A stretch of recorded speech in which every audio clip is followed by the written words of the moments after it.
আমার খবর। লাভপুরের তৃণমূল নেতা সাগর শেখকে বোমা মেরে হত্যার ঘটনায় ফের এক অভিযুক্তকে যাবজ্জীবন কারাদণ্ডে দণ্ডিত করল বোলপুর আদালত।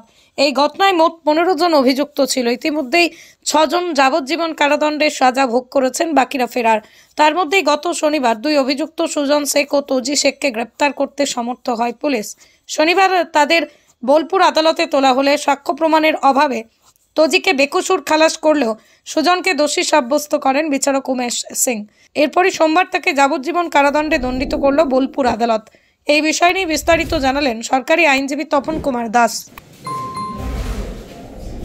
লাভপুরে একটা অভিযোগ করেছিল সাগর শেখের ভাই শের আলী, যে ঈদের দিনে কিন্নারে গেছিল ঈদের বাজার করতে, নিয়ে ওই সাগর শেখ এবং তার মেয়েকে নিয়ে একটা বাইকে করে ফিরছিল, পিছনে ছিল ওর ভাই শের আলী। তখন এই কান্দরকুলে বাঁধের ওপর দিয়ে রাস্তা দিয়ে আসছিল, তখন ওর ওপর বোম চার্জ হয় এবং বোম চার্জ হওয়ার পর স্পটে মারা যায় সাগর শেখ এবং ওর মেয়েটি রেজি খাতুন গুরুতরভাবে আহত হয়ে হসপিটালাইজ হয়। পরে সাক্ষী সাবুতগুলো হয়, পুলিশ ইনভেস্টিগেশন করে এবং এতে 15 জনকে এগেনস্টে অভিযোগটা এনেছিল।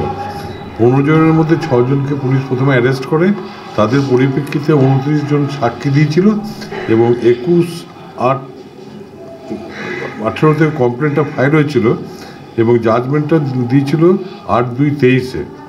তাতে যে এই 6 জন সাজিদ শেখ, জয়নাল শেখ, বুধু শেখ, আইনুল শেখ, হিরণ শেখ এবং মানোয়ার শেখ, এদের যাবজ্জীবন কারাদণ্ড হয়। পরবর্তীকালে এই 15 জনের মধ্যে এই 6 জনকে এটা হওয়ার পর যে আরও 2 জন পরবর্তীকালে অ্যারেস্ট হয়, সুজন শেখ এবং তজির শেখ, এই 24 সালে। তাদের 7/12/24 তারিখে এই সুজন শেখকে বিরুদ্ধে প্রমাণ থাকায় ওকে দোষী সাব্যস্ত করা হয়, আর তজির শেখের কোনো রকম প্রমাণের অভাবে উনি খালাস হয়ে যান।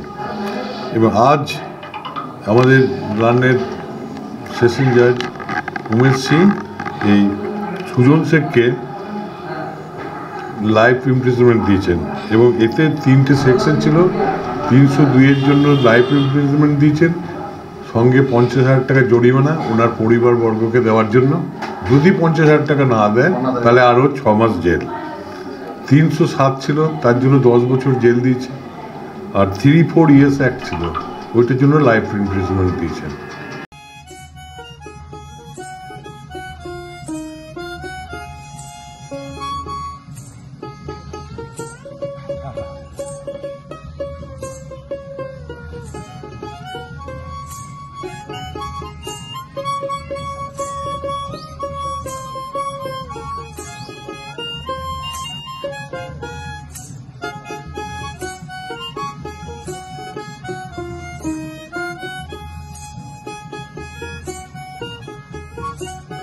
দেখতে চোখ রাখুন আমাদের ফেসবুক ও ইউটিউব চ্যানেলে।